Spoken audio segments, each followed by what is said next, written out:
안녕하세요. 사투리 한사입니다. 가는 세월 그 누구가 막을 수가 있나요?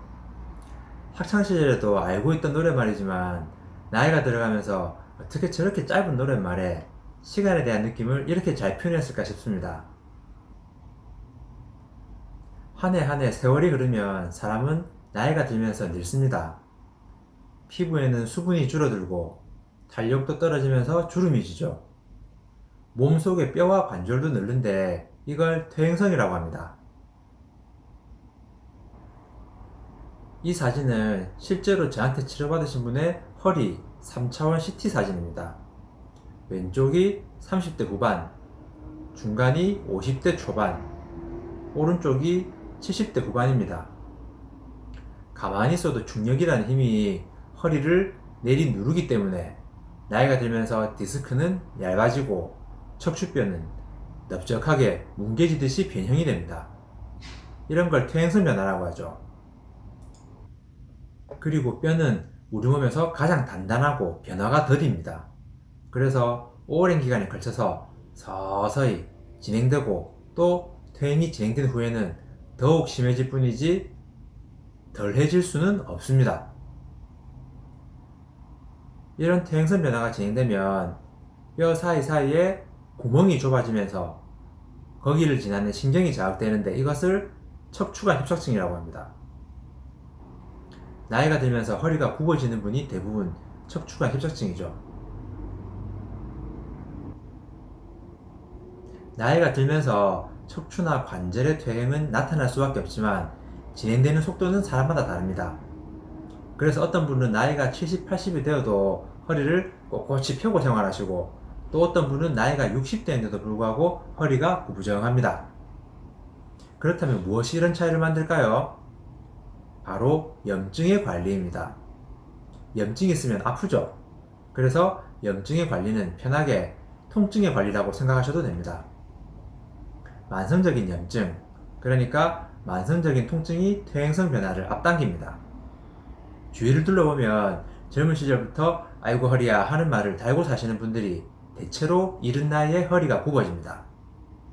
만성적인 염증이 뼈의 퇴행성 변화를 더 빨리 진행되게 한 거죠. 보통 허리가 심하게 아프면 바로 치료를 받습니다.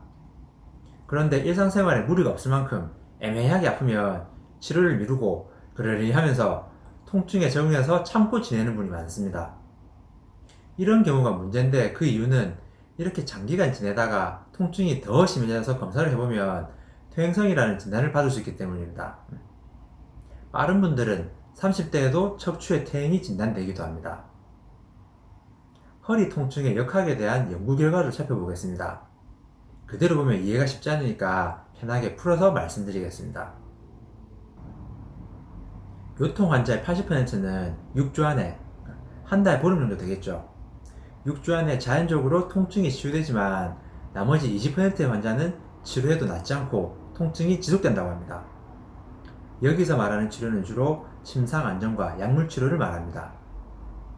이 20%의 환자들이 통증이 만약에 6개월 이상 지속된다면 그 중에서 50%는 앞으로 계속 허리 통증이 낫지 않을 수 있고 또 증상이 해결된 환자도 쉽게 재발한다라고 합니다. 여기서 포인트는 6개월 이상 허리 통증이 낫지 않으면 앞으로 계속 낫지 않거나 나아도 쉽게 재발한다는 것이죠. 이 중에 상당수는 퇴행성 변화와 관련이 있습니다. 허리뿐만이 아니라 목이나 어깨, 무릎 통증도 여기서 크게 벗어나지는 않습니다. 만성적인 근골격 통증은 이렇게 뼈와 관절의 퇴행성 변화를 가속화시켜서 내 몸을 서서히 그리고 점점 더 회복되기 힘들게 합니다. 이런 상황에서 약물치료 같이 일시적으로 통증을 완화시키는 대증 치료가 아니라 만성적인 근골격 질환의 주요 원인인 힘의 불균형을 회복시켜주는 치료를 하면 통증이 개선되는 경우가 많습니다. 물론 퇴행성 변화가 많이 진행된 경우에는 보존되기 어렵고요. 결론을 말씀드리면 6개월 이상 오랫동안 낫지 않는 목, 어깨, 허리, 무릎에 통증이 있으면 통증의 원인에 대한 치료로 통증이 잘 생기지 않게 해주는 것이 좋습니다. 더 심해지기 전에 말이죠. 시청해주셔서 감사합니다.